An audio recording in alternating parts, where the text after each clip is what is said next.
If your home glows during a blackout, you're not just exposed, you're next. After Hurricane Maria hit Puerto Rico, over 60% of looted homes were targeted because of visible light or noise during nighttime outages. In Syria's civil war, homes that failed to black out properly were raided 6 times more often than darkened ones. And in 2023 alone, power outage-related break-ins spiked over 230% in areas hit by rolling blackouts across South Africa, California, and Brazil. You think your deadbolt matters when your window's glowing like a beacon? You think your security system works when the grid's down? No. What keeps people out is fear, confusion, and total invisibility. And guess who mastered that? Civilians in World War II.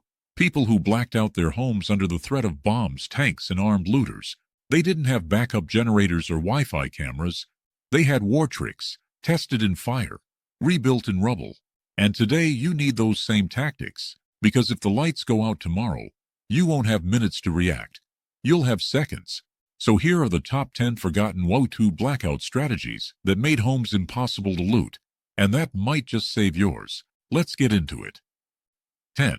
Tin can alarms. The rattling perimeter that warned families before intruders could strike. Forget motion lights, forget Ring doorbells, because when the grid goes dark, your electronics go silent. During World War II, especially in war-torn regions of France, Poland, and the Philippines, families used a brutally simple trick to protect their homes from both looters and soldiers. Tin can alarms. It wasn't fancy, but it worked. Civilians tied salvaged cans, food tins, oil drums, even ammo boxes to strings and wire, stretching them across doorways, stairwells, fences, and windowsills. Some even added broken glass shards or pebbles inside for extra noise. The idea? Early warning. The moment someone bumped, tugged, or stepped where they shouldn't, it triggered an unmistakable metallic rattle that could wake a house full of sleepers faster than any siren. British Home Guard manuals actually documented these systems and recommended them for rural homes too isolated for formal defense. Why were they so effective? Because they didn't rely on batteries, didn't break in the rain, and didn't go off accidentally from wind. Today's equivalent: use aluminum cans, wire, and fishing line. Or go next level. Add small bells, garden stakes, or even solar path lights re-rigged with noisemakers. You're not building a trap. You're building time. Time to respond, retreat, or defend. In Venezuela's modern blackouts, homes using improvised noise traps reported 60% fewer break-ins during rolling power outages. It's not paranoia, it's preparedness. This WWII technique wasn't about scaring the enemy. It was about not being surprised. You want to keep what's yours when society's threadbare? Then rig your perimeter to scream before you have to, just like they did when the bombs were falling and no help was coming. Because in the dark, silence is deadly, and noise buys you a chance to survive. 9. The chimney plug trick. How wartime families hid heat, smoke, and human presence from spies and looters. Most people forget the chimney, and that's a fatal oversight. During World War II, especially in occupied Eastern Europe, chimneys weren't just a cozy sign of warmth. They were a signature, a dead giveaway that someone was alive inside. German patrols and Soviet recon teams used rising smoke as proof of occupation. That's why underground resistance fighters and isolated civilians developed the chimney plug trick, a forgotten piece of stealth architecture. They would build or retrofit fireplaces with removable plugs, often fashioned from fire-resistant clay bricks, sheet metal, or even soot-packed wool sacks. During the day, especially when bombers or patrols were active, these plugs were sealed tight to stop any hint of smoke from escaping. But here's the genius part. They vented heat inward instead. Hidden flues and stone channels rerouted warm air under floorboards or into basement walls, keeping homes warm without broadcasting heat signatures. Today, with drone-based thermal imaging and smart surveillance tech, this matters more than ever. Just last year, Israeli researchers confirmed that chimneys and roof vents are still the leading cause of thermal ID during nighttime surveillance. So how do you modernize it? Insulate your flue. Build a tight ceiling chimney cap. Use heat-powered stove fans to redirect warmth laterally. And if you're off-grid, consider a rocket stove with an underground exhaust tunnel, a method lifted directly from Finnish wartime shelters. Block the visual, disperse the thermal, and you vanish from the map. Because when they're scanning the skyline for plumes and your neighbor's smokestack is a beacon, yours is just another cold roof. That's not just strategy. That's survival smarts passed down from people who learned the hard way that the warmth can kill if it's seen. 8. The cellar camouflage code. How WWII families disguised entry points to their only safe room. Let's talk about the most important room in your house when the world turns hostile. The basement, the cellar, the bunker. Call it what you want, but in WWII-era homes, this space was everything. Shelter, food storage, and fallback point when the upstairs got blown apart or overrun. And because it was so vital, it had to disappear. That's where the cellar camouflage code came in. Families in France, the Balkans, and occupied Norway developed detailed tricks to disguise, hide, and protect cellar access points from discovery. We're talking false floorboards, pivoting bookshelves, root cellar doors covered in mud and leaves, and even trapdoors hidden behind coal bins. One Danish guide from 1943 outlined over a dozen camouflage codes for rural homes, markings, rock placements, or farm tools arranged in a specific pattern to signal a hidden entrance to allies without alerting enemies. Today, your basement door is probably visible from the street. That's a problem. In Argentina's 2001 economic collapse, looters targeted homes with obvious storm cellar entries, believing they held stockpiled goods, and they were usually right. So what's the move now? Cover exterior doors with fencing or garden debris. Inside, hide access under rugs, cabinets, or even a repurposed chest freezer shell. And memorize your own code, a position of furniture or light switch pattern only your family knows. Camouflage isn't about art. It's about misdirection and speed. Because when someone's tearing through your house and they don't see a cellar door, they keep moving. And if they do, you better hope you built in time to escape. WWII families did, and that code, that cover, that trick, it kept generations alive long enough to rebuild when the world stopped burning. 7. Radiator diversion, the heat signature trap that outsmarted enemy spotters and modern drones. Here's something few people think about. Where does your heat go? Because in wartime and in blackout conditions, your warmth is a trail. During the winter of 1944, Berlin residents discovered that their radiators were doing more than warming the room. They were acting like beacons. Enemy recon planes using primitive infrared sensors could detect warm spots on rooftops and walls, zeroing in on occupied buildings. The solution? Radiator diversion. It was a brilliant hack. Civilians installed heat baffles, sheets of metal, brick, or wood, between the radiator and the outer wall. These didn't just block radiant heat. They redirected it inward, forcing warmth to circulate longer inside and reduce external emissions. In some areas, families rerouted pipes entirely, running them under floorboards or into central rooms, minimizing exterior hotspots. Data from captured Nazi recon logs even confirmed reduced target detection in neighborhoods with known diversion setups. Fast forward to today, and drones with thermal sensors can read your roofline like a book. In Ukraine, modern conflict zones report targeted strikes on homes with visible heat signatures, even in sub-zero weather. So if you're off-grid, heating with propane, kerosene, or wood, you better believe that warmth is a traceable clue. Want to fix that? Line walls behind your heaters with foil-backed insulation. Hang heavy wool blankets or thermal curtains over external walls. Use floor-level heat channels. Simple cardboard ducting lined with mylar film. Redirect, absorb, hide. Yeah, that's the game. Because while everyone's fussing over their pantry, their window glow, or their dead Wi-Fi signal, you'll be doing what survivors have always done, burying your warmth deep in the belly of your home, where no eye in the sky can see it. It's not just about comfort, it's about not being hunted. 6. The smokebox strategy. Filtering your fire to stay hidden in the coldest, darkest nights. When the war dragged into its bitterest winters, families had a choice: freeze or get found. But a few clever survivors figured out how to stay warm, cook food, and stay invisible. Enter the smokebox strategy, used in besieged Leningrad, Japanese-occupied Manchuria, and even in remote Alaskan outposts supporting the war effort. The principle was elegant. Filter, slow, and cool smoke before it ever left your shelter. How? They built long, shallow wooden or metal boxes connected to the exhaust pipe of a wood stove. Inside, layers of gravel, sand, and dampened cloth absorb particulates and cool the smoke to near room temperature. By the time it vented outside, usually from a sidewall at ground level, there was no visible plume, no telltale smell, and no heat signature. This wasn't guesswork. Soviet engineers studying wartime survival published schematics in 1948 confirming smoke reduction of up to 87%.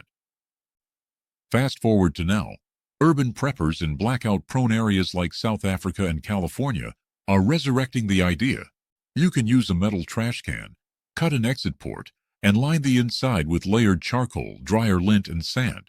Connect it to your camp stove or wood burner, and you've got a primitive filter that masks your presence better than any tarp or curtain ever could. And don't forget, modern sensors don't just see the smoke, they smell it, map it, and follow the heat trail.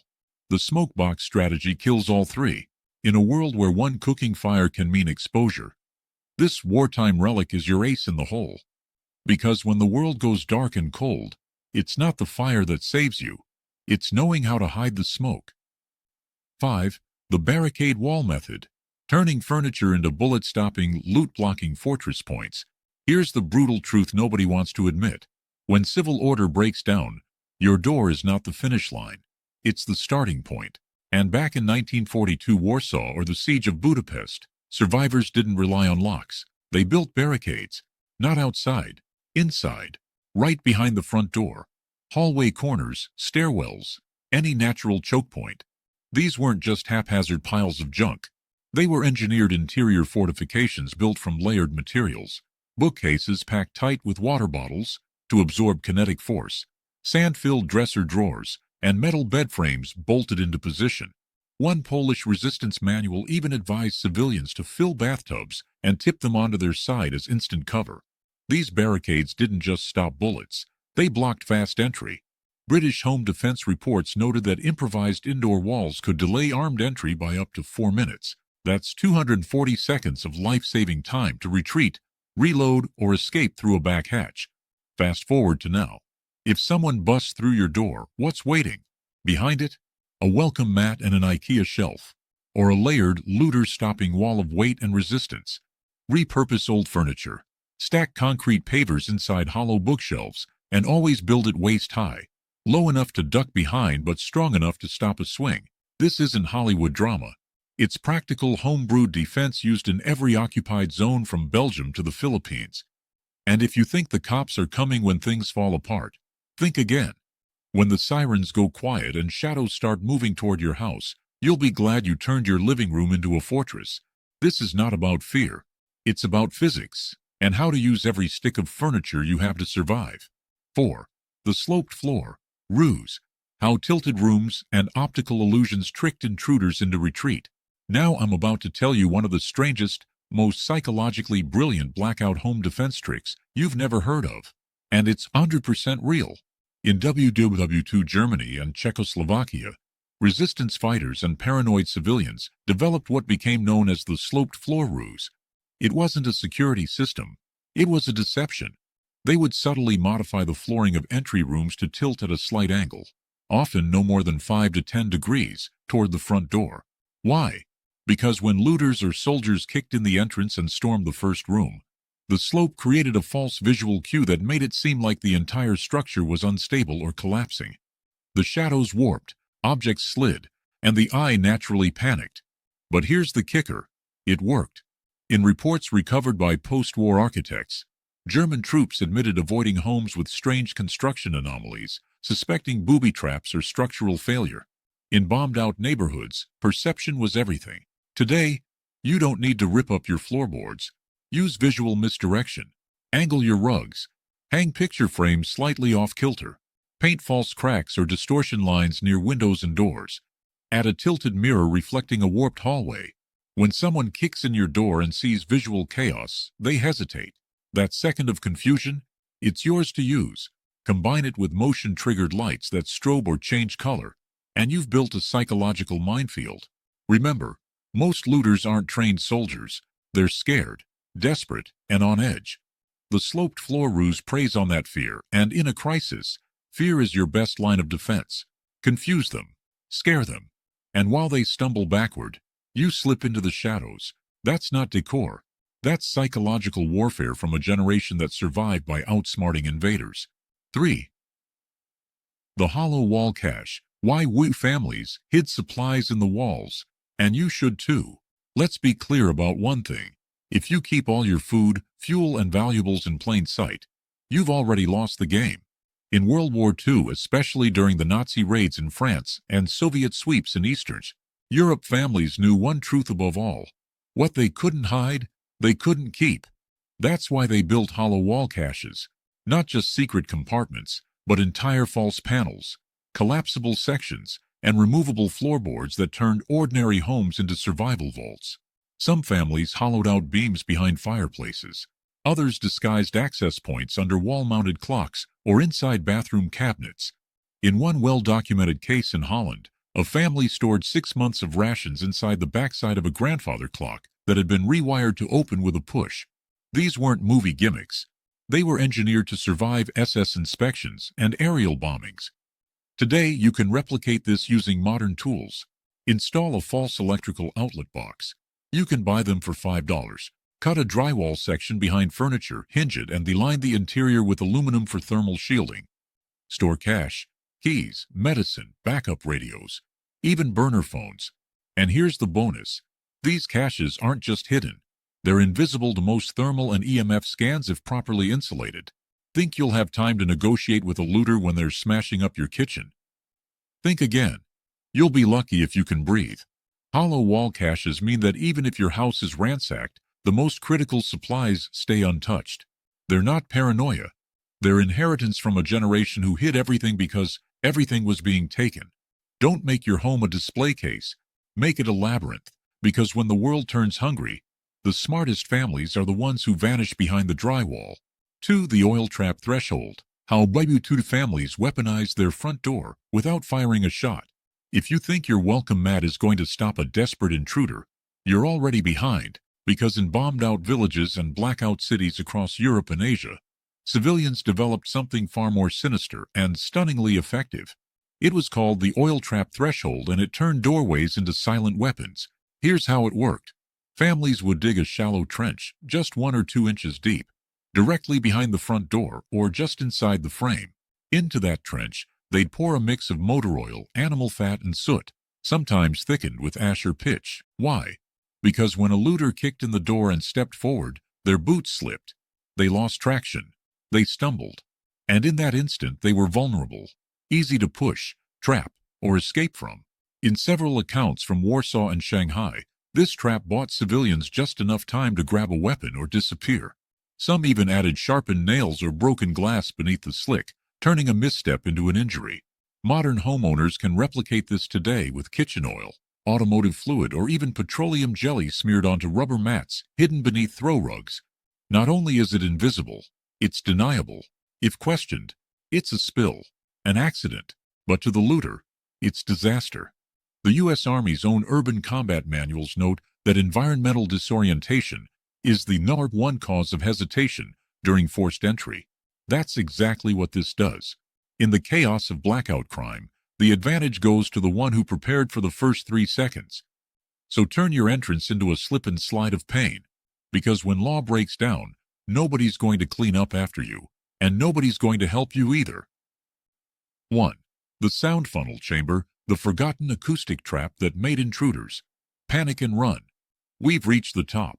The most ingenious, psychological, and downright terrifying blackout defense tactic from World War II, and hardly anyone remembers it. It wasn't a trap door. It wasn't a weapon. It was sound. Specifically, how to weaponize it. During air raids in Germany and forced evacuations in Yugoslavia, civilians rigged their entryways with what came to be called sound funnel chambers. Crude, echo-enhancing vestibules designed to make footsteps, voices, and movement seem louder, closer, and more chaotic than they really were. Here's how it worked. A narrow hallway, often no more than 6 feet long, was lined with angled wood panels, tin sheets, or metal kitchen trays. The geometry turned normal footsteps into booming echoes. When an intruder entered, even a whisper sounded like shouting. Civilians added broken tiles, loud floorboards, hanging chains, or even animal bones strung from ceilings. The result? Psychological warfare. Attackers froze, thinking someone was inside. Or worse, thinking someone was coming for them. The tactic caused such confusion that German field reports warned soldiers to avoid structures with confined echo traps. Today, you can recreate this using foil-wrapped insulation. metal cookware, or aluminum blinds. Angle them inward in a narrow hall. Set it near the entrance or basement stairs. And here's the twist. Add a battery-powered speaker set to play low-frequency moans or garbled static. Looters are not trained to handle confusion. They're not raiding a castle. They're hunting for an easy score. The sound funnel turns your house into a haunted fortress.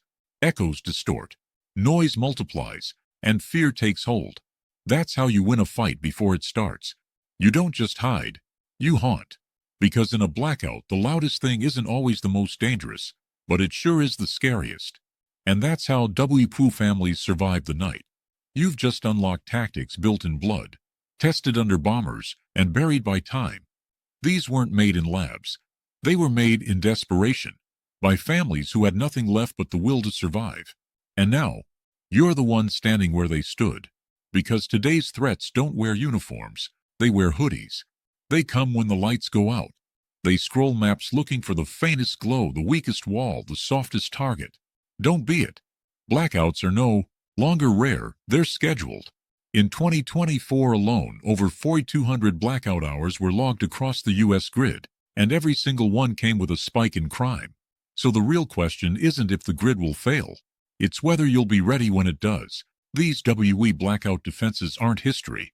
They're prophecy. They're blueprints. And if you use them, your home doesn't just go dark. It vanishes. Layer your defenses. Mute your warmth.